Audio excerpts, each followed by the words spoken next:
This is Dueling Pistols, where history draws first and legends never die. No fluff, no filters, just raw stories of grit, blood, and legacy.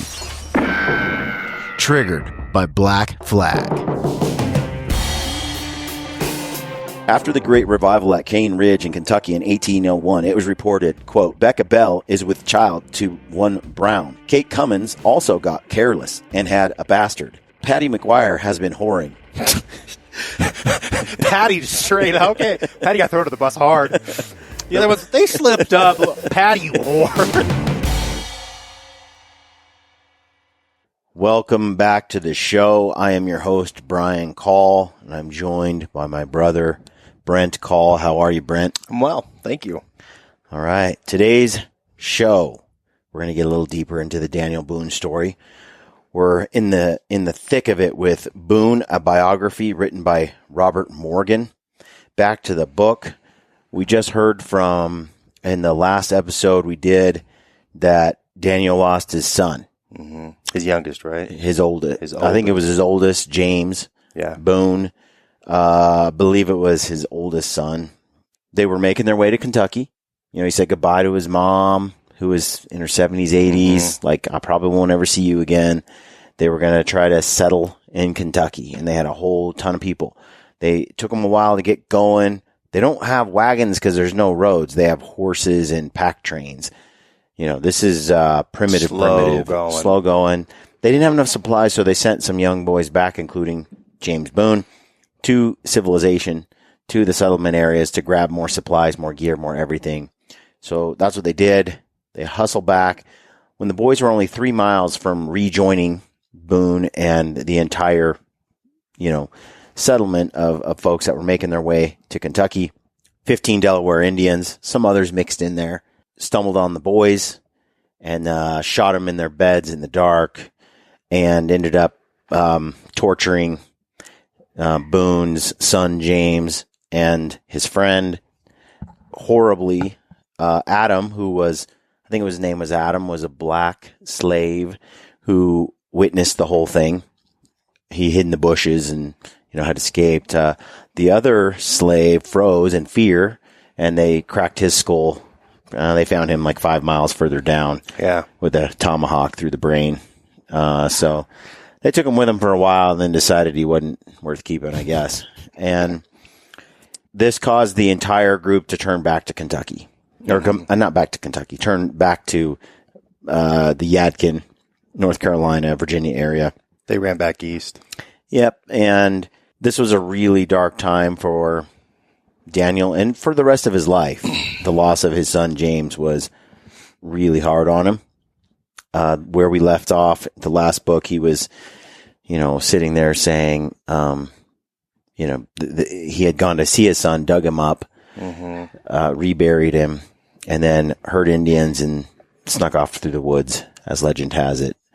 Let the horse bell ring as if it was just feeding, and then slipped off. So we're getting back into the book, resuming from that point on. As you could imagine, this causes some pretty angry resentment toward the Indians.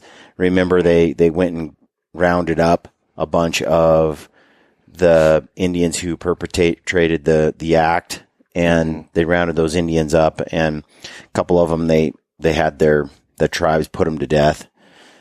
And Big Jim got murdered or got killed. But like 10 years later or like he something. basically got away with it. And he was friends with the Boones, but he at their house. Participated in the torture of James.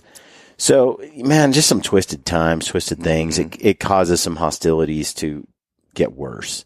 So it says the rising violence between Indians and whites on the frontier culminated in a series of events that came to be called Lord Dunmore's War. Look that one up, Brent. Dunmore? Dunmore's. Dunmore. Dunmores. Fear and anger on both sides rose to a new pitch. Hunters in Kentucky shot Indians on sight, and Indians attacked whites without warning. As more and more surveyors poured into the great meadow, even the peaceful chiefs could not persuade the young warriors that the tide of settlement was not going to sweep over their hunting lands in Kentucky and reach their villages and tribal claims in Ohio. Would you like to see the 4th Earl of Dunmore? Sure. Nice. Do you think he had a pose for that painting? Photo, you know what I mean? Like that head cocked over the shoulder, dude. He's posing like he's got that front leg out, dude. I see all the girls doing that on Instagram nowadays. He knows what he's doing. He's posing, showing some leg. It's a pose, that's for sure. It's a Scottish guy. It's called Lord Dunmore's War. The colonies did not doubt that war was imminent. On January 25, 1774, a party of militia fired into a Shawnee encampment near Fort Pitt. In March, Lord Dunmore urged the colonies to prepare for war. A contemporary remembered, "Whoever saw an Indian in Kentucky saw an enemy."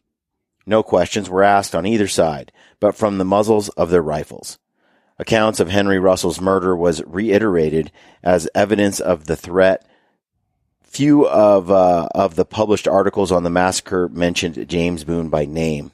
So Henry Russell, who was James's friend, I believe.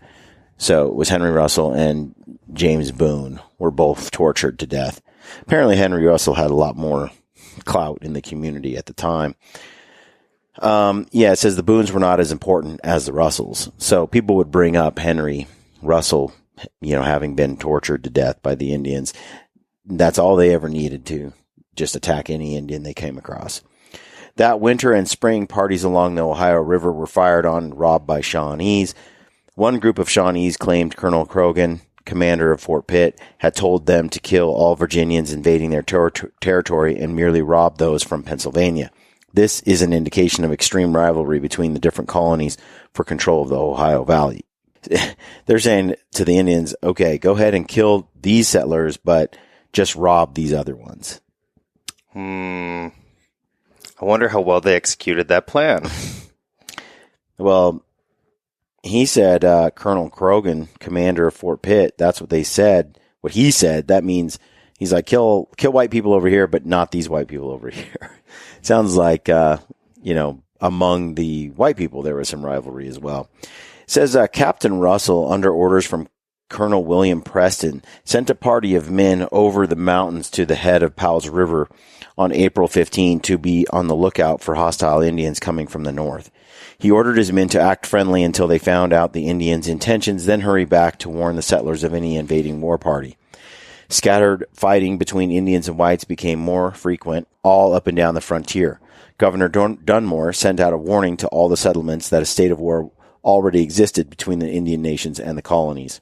Chiefs like Cornstalk of the Shawnees, who had been urging peace, felt betrayed by this proclamation.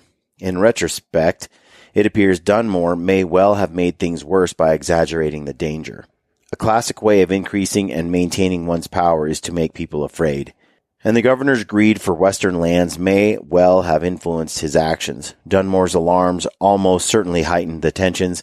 It would seem that Dunmore wanted a war to further his own speculative plans for land claims in the West. Oh, politician. Oh, that never goes south. A politician, someone to run in and make everybody afraid and tell them that, it's funny how politicians come up with, they're telling you about all the danger. And then their solution is just give me your money, your allegiance, your time, your army service and your militia service and I'll protect you, The people who fall for that, it's like people that are ruled by fear.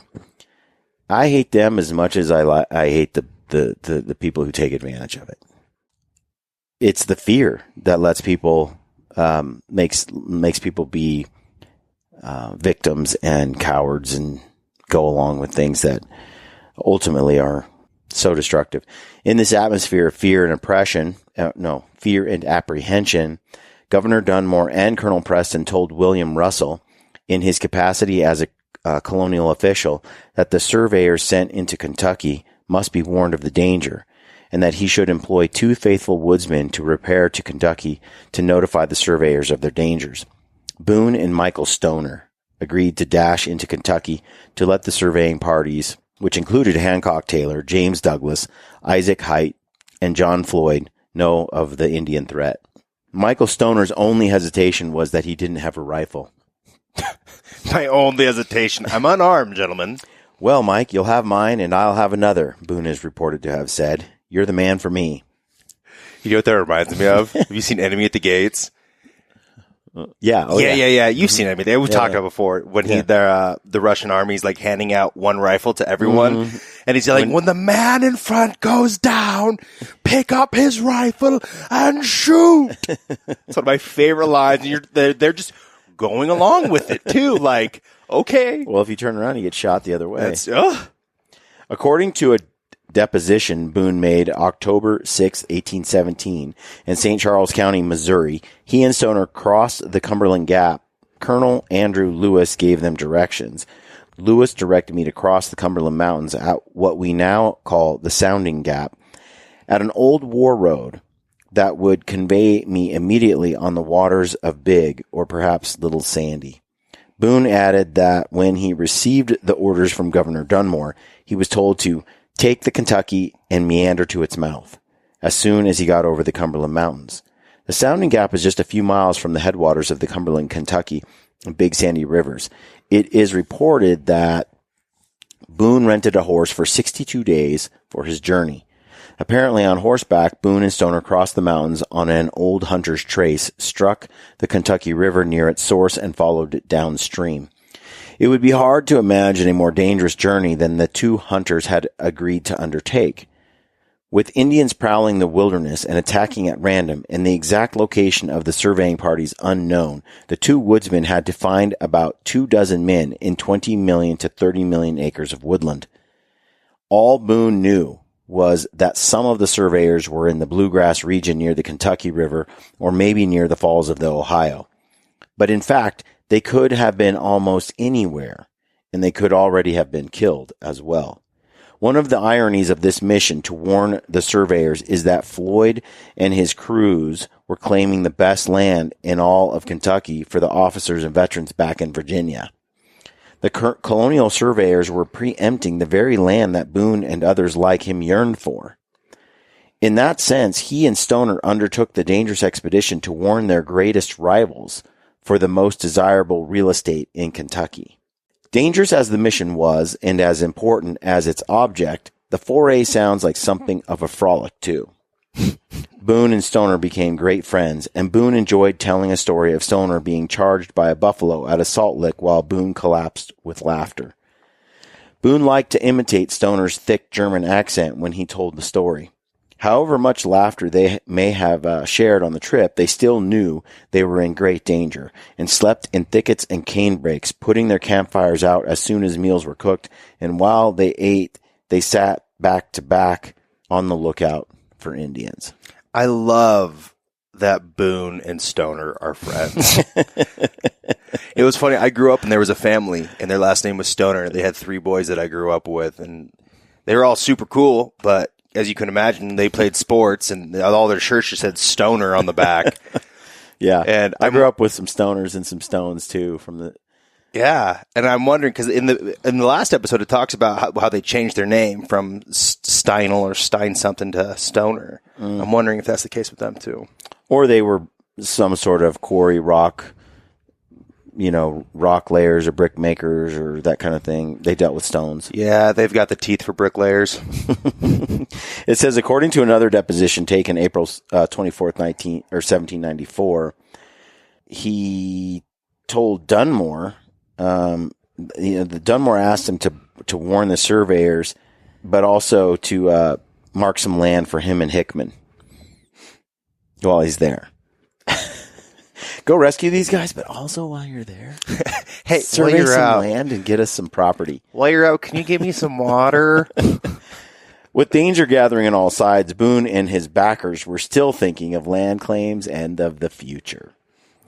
On the last of May or 1st of June 1774, Mr. James Hickman employed me to locate, enter, and direct the survey of 4,000 acres of land as soon as the time would admit of. And the 26th of June that same year, I was employed by Governor Dunmore to go out into that country and give the surveyors notice of the breaking out of the Indian War, and I took with me Michael Stoner.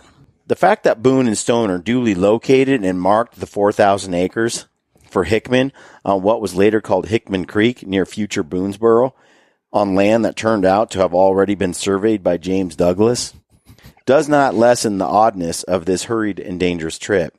Considering the area they had to cross, and with the surveying parties so scattered, there has been little agreement about which surveyors Boone and Stoner actually encountered. Boone and Stoner were probably not even sure how many surveyors they were supposed to warn. Besides their rifles and supplies, they must have carried a compass and a gunter's chain 60 feet long for the surveying. Luckily, Boone already knew much of Kentucky by heart. They probably carried their compass concealed except when it was actually in use. Day after day, the two traveled down the Kentucky River, keeping alert for signs of Indians as well as surveyors. They made small campfires, or none, and slept in a cave when they could find one, cane brakes when they couldn't, away from buffalo traces or warriors' trails. They fired their rifles only when necessary to procure game. They stopped and listened often for the sound of voices, for the chop of a marker's axe, for the telltale bark or bird call an Indian might make. How you're not running that gunter's chain and being quiet. There's no way they're surveying this, and I don't see how they can stealthfully survey these lands. Well, I don't think they're being that quiet, yeah. Is this just a matter of get the job done as fast as you can? Is stealth kind of being tossed into the wind? That's my thought. You got to think, okay, they're sitting there saying, Hickman and stuff, they're like, go in and rescue these people. Because they don't know how bad the hostilities have gotten. Mm-hmm. There's probably an element of them being truly concerned about those people who are doing the surveys. Mm-hmm. Some of them had probably, I'm sure, a financial connection to those surveys. Then you also had, we need a pretense to get someone in there to survey some land so that we can get it first.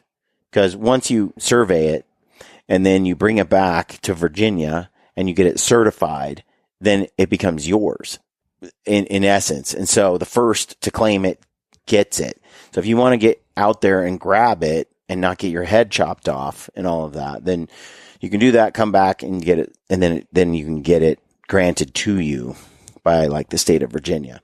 This is going on. They just needed a reason in some sense to go in. There's all these treaties in place and you're not supposed to go over there because of the Indians. It's theirs and all of this, but it's like, well, go in and rescue those guys, but do it anyway. The book goes on to speculate how much rescuing was really being done versus how much just land surveying was being done in the name of rescuing people. And this is it's more like land surveying, accidental saving people if they bump into them. Well, there's different accounts, and the book is kind of walking us through it. The reason I think this is useful to understand is to kind of understand how the westward expansion was occurring at this time, and how it worked. They're under constant threat of being killed. You're moving into territory that belongs to, in their mind, Indians and their tribes and so forth. And the white people are pushing through after they've agreed to stay where they're at. And you have these city builders and entrepreneurs that have no intention of not expanding westward. None. Zero. Zilch. They're moving, and what are you going to do about it? Considering the area they had to cross, and with surveying parties so scattered, there has been little agreement about which surveyors Boone and Stoner actually encountered. Boone and Stoner were probably not even sure how many surveys they were supposed to warn. They're worried they're listening for the telltale bark or bird call an Indian might make. So they're wise to the Indians. Like, you hear a little bird sound, you're like, is that a bird? Or is that an Indian attack? I always think when you're out hunting and hear an elk call, and you're like, that's a hunter. For me, for much of its length, the Kentucky River runs in a gorge cut through limestone. Cliffs loom high over its waters. When Boone and Stoner stepped out on the bluffs to scout the valley ahead, they did not stay there long to be spotted by those paddling on the river or hiding in the thickets where meadows are open. They basically just, they hid. They stayed low. They laid low. They got their work done, but did it in untraveled paths, in areas where there's no trails. They stayed away from game trails where they might run into hunters. They laid low. It says the largest surveying party was led by John Floyd, a young man, only 24 years old, working for Colonel William Preston, surveyor for Fincastle County, Virginia. Educated, intelligent, mature beyond his years, Floyd, a native of Amherst County, Virginia, had true leadership ability. His dark, good looks revealed his heritage. One of his grandmothers had been half Catawba. A former schoolmaster, John Floyd, had been chosen by his close friend William Preston to survey the finest land in Kentucky on military warrants for veteran officers of the French and Indian War. Floating his party down the Ohio that spring, he had stopped to survey prime land in Western Virginia for Colonel George Washington, among others. Reaching the Bluegrass region in late spring, Floyd and his men had surveyed almost all the land around Elkhorn Creek and future Lexington by the time Boone and Stoner left for Kentucky on June 26. So what's this guy's name? Young guy. What is he, 26 years old? 24 years old? What's his name? I didn't catch him. It's kind of an important name. Just think of Dumb and Dumber. Oh, shoot. What are the names from Dumb and Dumber? John Floyd is the young man. He's 24, and he works for Fincastle County in Virginia. And he's educated, intelligent, mature, blah, blah, blah, all these things. Because you have the Revolutionary War coming up. Mm-hmm. And there's certain men right now cutting their teeth in the wilderness that then later become, brave, prominent figures that end up helping America win their independence and so on, or have some critical, spot they play in world history and U.S. history. So anyway, John Floyd, he is kicking butt and he's getting real surveys. Like the kid is 24, the young man, 24. He knows what he's doing and he does a professional job and he's a true military type man, dialed, brave and so forth. And he's part Catawba. So his dark, good looks revealed his heritage. One of his grandmothers had been half Catawba. So his grandmother, not his direct mother. So he came from a white person and a half white, half Indian person. And then he was born out of that. So it's a generation or so back, but that's in his makeup there.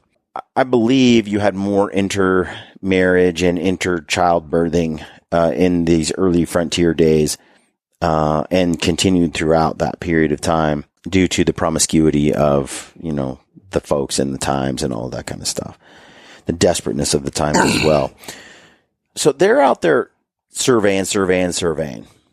They don't know how bad the danger is going to be. They're really not supposed to encroach on Indian lands, but they do anyway.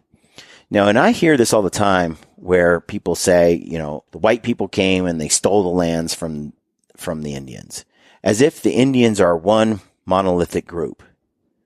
Which they were not. They were absolutely broken in.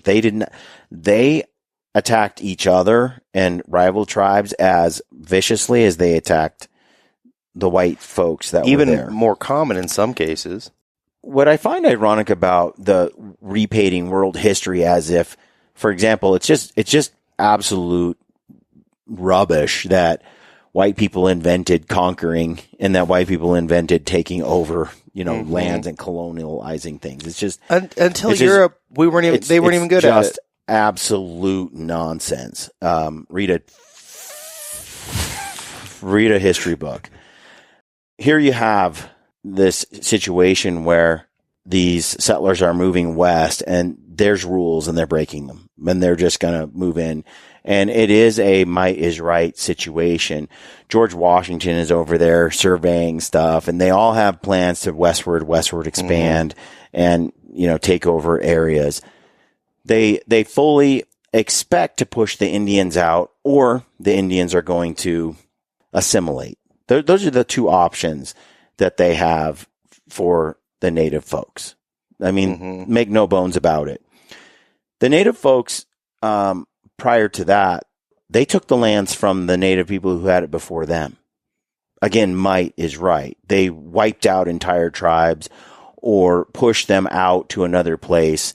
They took it over. I always think it's a pretty weird viewpoint to look at the situation and see it as one class. It's just like humans do it to humans. And in this case, if you're going to, for example, say that, what the white people did to the Lakota was unacceptable, then you have to look at what the Lakota did to the people before them, and then the people before them, and say that was also utterly unacceptable. And the fact is, that's just the world that you lived in that time. Fact is, we have the luxury today of judging the past. We have the luxury today of, in our comfort and in our modern civilization and all our technology, to sit here and judge those of the past as being unethical or immoral, when for them it was, you're damn right, I'm going to move in and try to take this, and you can deal with it. Because there is an element of survival and trying to prepare. There's greed among all the races and all human beings.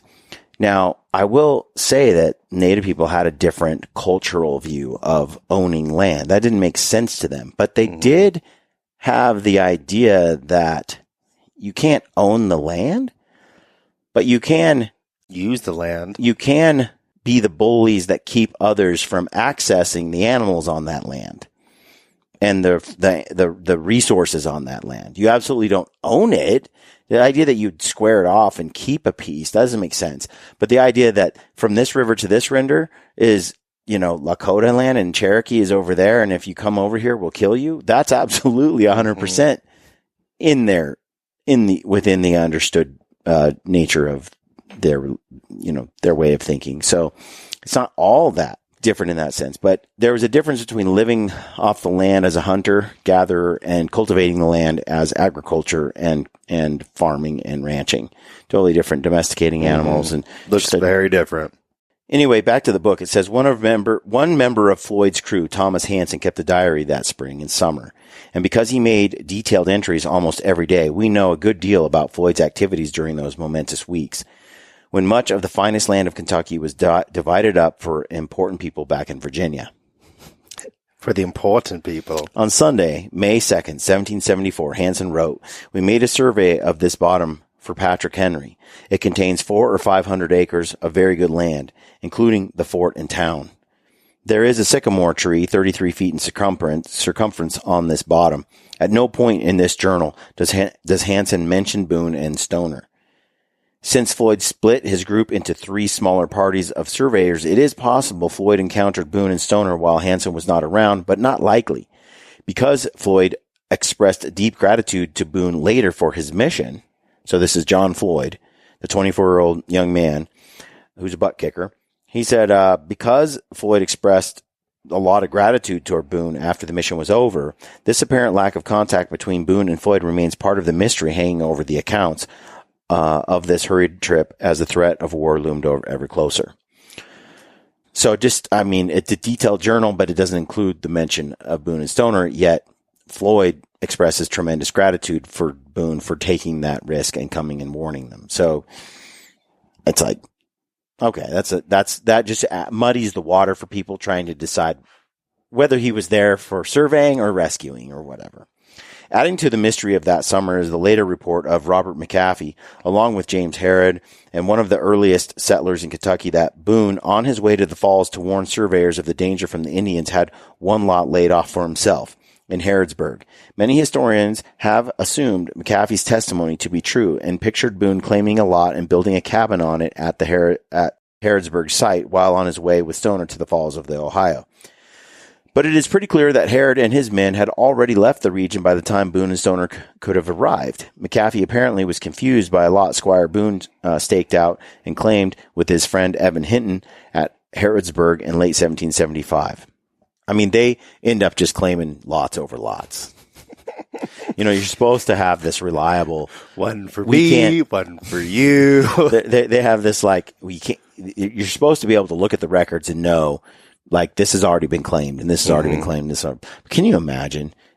You just go out there and you square it off in the time that you're running back to get it certified, and someone else is then, who knows? It's just a mess. And then it's like this tree to that river to this tree. It's like it all kind of starts to look the same. On July 8th, Indians attacked some of Harrod's men, and 2, James Cowan and James Hamilton, were killed. Harrod and the rest packed up and headed back to the settlements, leaving more than 30 cabins deserted. Wow. They would not return until late the following winter. It took them until July 29 to reach the Clinch River. On the Elkhorn, Floyd had split his surveying party into 3 groups, one led by himself, and one by Hancock Taylor, and the third by James Douglas and Isaac Height. They got to jump, bro. You never split up. You never split up. You seen Scooby-Doo? Nothing good happens when the group splits. They agreed that they would all meet on July 24 at Herod's cabin south of the Kentucky River.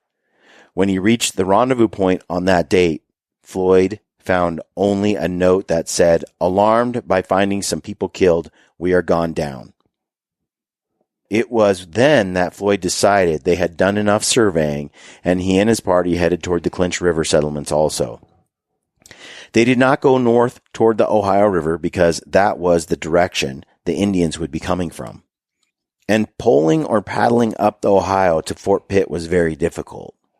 But having reached Kentucky by the Ohio River, Floyd did not know how to find Cumberland Gap to the south. Fearing for their lives, he and his men wandered for days in the mountains of eastern Kentucky and finally found their way to Pound Gap and crossed out of the Cumberland Mountains. I'd be so mad if I was one of his men. What do you mean you don't know where the one gap to get out of this dang place is? You have one job, bro. They came in from above, and now they want to go back, but they don't want to go back that way because that's where the Indians are, so they have to kind of find their way. Oh, gotcha, to another gap, and that was away from Indians. It is not clear from the records where Hancock Taylor and his company were surveying, but on July 27, Taylor Abraham Hempenstall and they got great names back then. Abraham Hempenstall and James Strother were traveling on the Kentucky River in a dugout canoe when they were attacked by Indians. Strother was killed and Taylor seriously wounded. Struggling to the bank, Taylor and Hempenstall found their companions, Willis Lee, John Willis, and John Green upstream, and the group began the long trek out of the wilderness. For 2 days, Taylor walked on his own in spite of his wounds. As he weakened with fever and infection, he was carried on the 3rd and 4th days. Late on August 1st, 1774, Taylor recognized that he was dying and, helped by John Green, completed and signed his surveys to make them official. After he was dead, the 4 men buried him where Taylor's Forks joins Silver Creek in future Madison County. Then they wrestled through thickets and mountain passes to find their way back to the settlements. It is almost certain that on the way, they were found by Boone and Stoner and led back to William Russell's home, Castlewood, on the Clinch River. James Douglas, Isaac Height, and their small party, when they found the 2 men of Herod's group killed, left the note for Floyd and located their canoes hidden on the Kentucky River. So, they meet up. They do all this land claiming and stuff. It says that some historians have suggested that Boone and Stoner's expedition was mostly useless, that the surveyors had already left Kentucky before the 2 messengers arrived. But Boone and Stoner returned to Castlewood the same day as the rest of Hancock Taylor's crew, one of Floyd's groups. One of the 3 that split. Mm-hmm. And it says their simultaneous arrival lends credence to Boone's claim that he conducted in the surveyors, or he brought them back. But it seems likely that when he and Stoner encountered them, they were probably already on their way home. Others have argued that Boone and Stoner were instrumental in leading the surveyors back to the Clinch River in safety. So, yeah. I mean, according to Floyd, who later thanked him for bringing in his party, it would seem that he was instrumental in some way. But, it was a long time ago and they don't have records. It's just word of mouth from person to person. By the time someone wanted to put this story together, one random guy decided to keep a journal. Yeah. Let's continue here. Boone and Stoner returned to Russell's Fort in the Clinch in August 1774, and having traveled 800 miles through the wilderness in exactly 2 months. Boone's willingness to undertake this dangerous mission and his successful completion of it gave him an enhanced status among leaders such as William Russell, William Preston, and John Floyd. From this point on, there seemed less doubt that he was an officer and a leader, not just a hired hand and a hunter. Meanwhile, a militia had been organized under the command of Captain Russell to join the fight against the Indians to the north.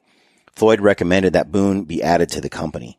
Floyd was extremely grateful to Boone for having for his warning mission into Kentucky. And he wrote a letter to Colonel Preston. Captain Bledsoe says Boone has more influence than any man now disengaged, and you know what Boone has done for me by your kind directions, for which I love the man. While Boone had served in various capacities in the French and Indian War, his commission as lieutenant in the Virginia militia in the late summer of 74 was his first official appointment. Though he had often been looked upon as a leader and captain of scouting parties and hunting expeditions, his leadership had never been formalized. The son of Quakers had become a military man. He carried the document of the commission signed by Governor Dunmore with him for most of the rest of his life. Really? Wow. As a new lieutenant, Boone began the march north toward the defense of the Ohio Valley. But when he had gone about 100 miles, he was recalled by a messenger to return to the Clinch region where he was needed to organize the defenses there. He was put in charge of Moore's Fort on the Clinch River. A Mingo chief named Logan was attacking the mountain river settlements. Logan, whose Mingo name was Talgayita,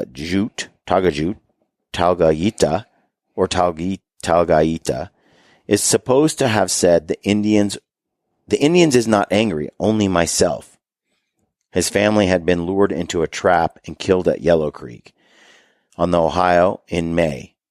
Daniel Greathouse had invited some Indians to the settlement, and after getting them all drunk, he shot every one. Included in the group were Logan's brother and his pregnant sister. The baby was cut out of the woman's womb and impaled on a stake.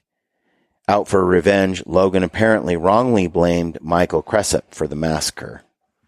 Bands of Shawnees were roving through the region also, making random attacks. Most settlers abandoned their cabins and farms and gathered in forts along the river valleys.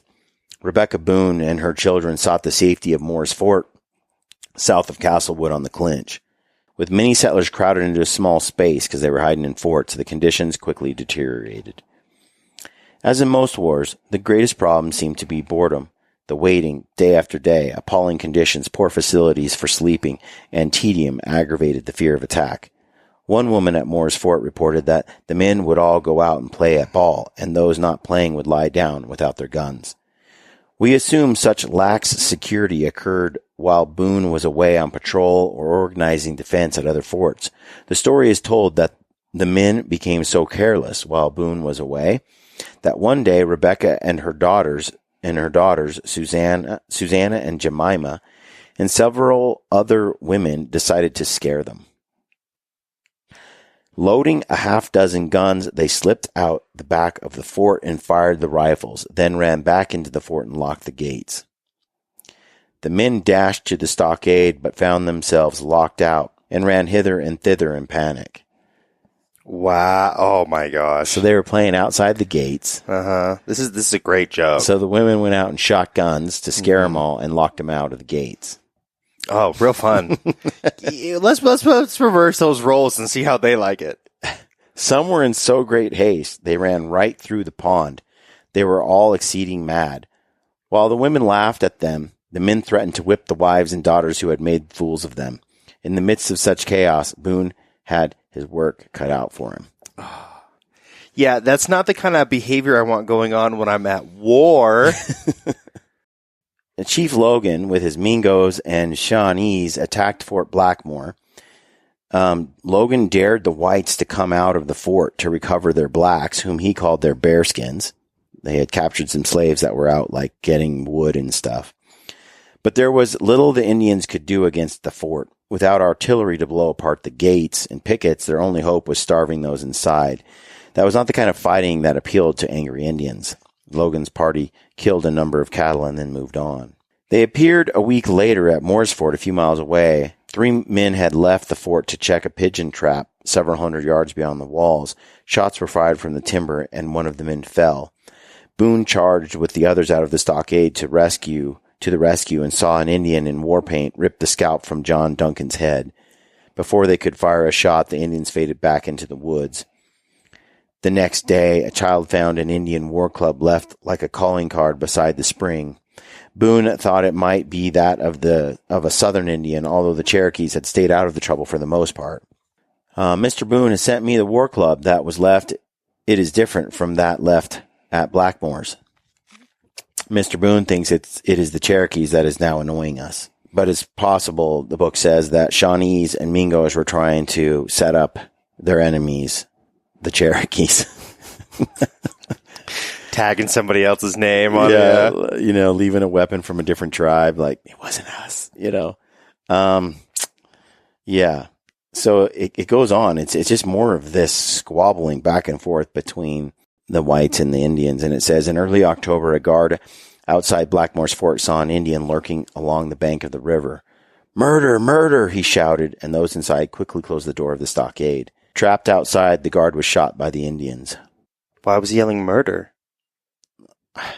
Help seems like a much better... It just looks like they panicked, locked him out, and he got killed outside the gate. In most situations, Brian, panic will kill you. When a message reached Moore's fort several miles away, Captain Daniel Smith, Boone, and about 30 others rode to the aid of Blackmore's. They arrived late in the day and camped outside the walls of the stockade. During the night, several of the horses were stolen, and Boone tracked them for a distance into the hills but gave it up. It was the last incident in the region of the conflict known by the grand title Lord Dunmore's War. The Indians suffered only half the casualties their opponents did in this Dunmore's War. Cornstalk was known as a lover of peace, and it seems he and his native forces, though they had outperformed the whites, just got tired of fighting and agreed to a treaty. He also knew that Governor Dunmore, with another army in Ohio, was ready to march south to join the attack if they needed to. So it seemed like surrender was a good idea. Mm-hmm. But the way Boone performed during this time just enhanced his status and his reputation, apparently. This is written by Captain Daniel Smith. It says that Mr. Boone is an excellent woodsman. If that only would qualify him for the office, nobody would be more proper. Boone was given the promotion, and from Smith's phrasing, we get a sense of how Boone was viewed at the time by some of his upper-class associates. His integrity and leadership were recognized by those with power and influence, but officers such as Preston and Russell still viewed him first as a hunter and woodsman, not quite of their class or status. Yeah, he's a freaking hippie living in the mountains. Like, he is definitely not. Yeah. He's not. I don't see Dana throwing on a powdered wig. You know what I mean? No, yeah. He is, he's what he is, right? Like, they're not wrong, you know. He didn't want to be you. Either. So anyway, it continues. It says, this is interesting. Class, the manner of gentlemen, the air of authority, were very important in the 18th century, even in the frontier valleys. Boy, us Americans blew that up, didn't we? Like, we ain't like the British. We're not fans of class and the elites and gentlemen and all that kind of stuff. We pretty much got rid of that real quick. We dished everything, including the accent. Like, we went hard. Because I was thinking about this today, because I was listening to some people from Australia, and I was like, and this guy is like, he's Japanese descendant. Yeah. And I was like, bro, you sound so British. Like, I would have thought you learned English over in England. Yeah, yeah. And I was just like, Americans dished that accent. Like, we dished it hard. Well, you know, when you're living off the land like that, we got real wood smart, not book smart for quite a while before we brought it back. It says the air of authority, it was all important, even in the frontier valleys at this time. This is why, though, the people that came from England, which was Boone's father, educated in England, growing up in England, all that kind of stuff, then shipping to the wild, wild west, and each generation got more wild and less cultured and more like the native folks, more practical. They went a little native. It took survival, you know? Mm-hmm. And so the basic tenets of human nature you didn't have time for a lot of this pretentious stuff, given the fact that you might die tomorrow, you know, like there's just a different kind of world that they're living in. It says that Boone was a leader admired by those he led, but he was different. It is important to keep that difference in mind when considering his later troubled career in business and politics and militia companies. Though an acknowledged and even celebrated leader, Boone never did quite fit in with the ruling class in the new territories. He was too much the woodsman and hunter, even a, quote, white Indian. Is that supposed to be like a slur or a compliment? You can see that, though. Like, there are people who just have no interest in living your lifestyle, living in the cities, living away from nature. You know, I mean, I look at this and I'm like, yeah, that doesn't surprise me. He continues to just move up the chain of command and gets more and more support because they need him. He's the guy. He's the explorer, the woodsman, the person that keeps you alive, gets you through everything, right? He's sort of the hero on the battlefield. But that doesn't mean he maintained, like, once you're that kind of guy and you're not needed anymore, your utility, there's no place for you. It's like soldiers coming back from war. But it's also not entirely that Boone's a victim of people using him. It's just a natural consequence of the life you decide to live and the person you are, you know? Like, he just doesn't value money that much. He wants adventure. He doesn't fit in, but in some ways later at those upper levels of class, like, he's no George Washington, right? He's Boone. Totally different. And to his dying day, he stays true to the woodsman that he is. He's just not, he has his gifts and they're in the mountains, you know? So we're in the midst of this period of his life that we talked about before, where a lot of the things he's most famous for are happening. Right now, so far, we're kind of in that section of his life where he has struggled to get ahead. But you can see he has no money. You know, every turn he's lost every fortune he's tried to build. And I want to say this to entrepreneurs out there, that for many, including myself, I failed at a lot of things before I succeeded. I was almost 40 by the time late 30s, I started to have a little success on a few things. But man, 20s and 30s, early 30s to mid 30s, it was just one failure after the other. I stacked up a lot of losses, you know? I like to think you got them out of the way. But I still had fun. Yeah. You know, I still had good adventures along the way. I still experienced life. But my investments, my real estate deals, you know, my businesses I started, you know, they all, right when I was on the cusp of, you know, getting it done, you know, you have a housing crisis crash and a construction loan shut down and just things happen, right? I see that kind of with Boone. Like, you know, you haven't seen him win big, but he's gaining so much information, knowledge and skill and respect and reputation and connections and networking that things are going to culminate. And all of a sudden, where 20 and 30-year-old Boone failed, 40-year-old Boone wins huge over and over again, you know, or just in terms of his reputation as a famed individual. And Boone is one of those examples of someone with tremendous degrees of fame and no money to show for it. Kind of like an ex-athlete, you know, huge levels of fame, notorious fame, and at some point, huge amounts of wealth. Sometimes the richest people we knew, but now they're massively famous and don't have pennies, hardly. And they're still famous to this day, wildly famous. And yet they are poor in terms of, you know, where they ought to be, you know. They're never in poverty, but they're poor, you know, compared to where elite levels of wealth that their life had taken them to, you know. So I see Boone follow all those kind of paths, and in the end, he's not going to be an uber wealthy man as it relates to material things. But wow, what a life to have lived. Wealthy in life, wealthy in lifestyle, wealthy in adventure. If you're going to battle the vicissitudes of life, the dangers and the sorrows, and encounter the chaos of life, you know, like I had mentioned before, the antidote to that being adventure isn't a bad antidote to undergo, to try out, to try to live out. And if anybody if anybody had an adventure, it was Boone. So anyway, we're going to get into the rest of this, moving ahead. Basically, there's some cool stories coming up. Boone, but we're going to get into where Boonesboro comes to be, which is just such a British name. Boonesboro. Who lives in a borough? It's like Boonesville, you know, like who says that? Yeah, the British do.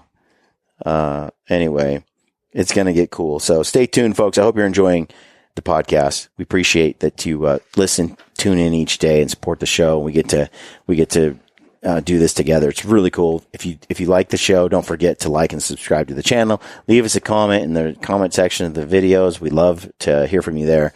And we just want to say thank you, appreciate you, and we'll catch you on the next one. Hello, friends. I hope you're enjoying our new Dueling Pistols podcast. Remember, it's only here temporarily on the Gritty channel. Short time. If you want to subscribe to the main show, head on over to our YouTube channel, Dueling Pistols, and subscribe over there. And anywhere that you get your podcast, you can subscribe there. Thanks for supporting us. We're on all platforms. Yeah, we're out there. Find it over there. And tell a friend. Yeah. Tell a friend about our new show. Tell all your friends. Help us grow it bigger. We're just going to turn this to an ASMR. All right. Thanks, guys. Catch you on the next episode.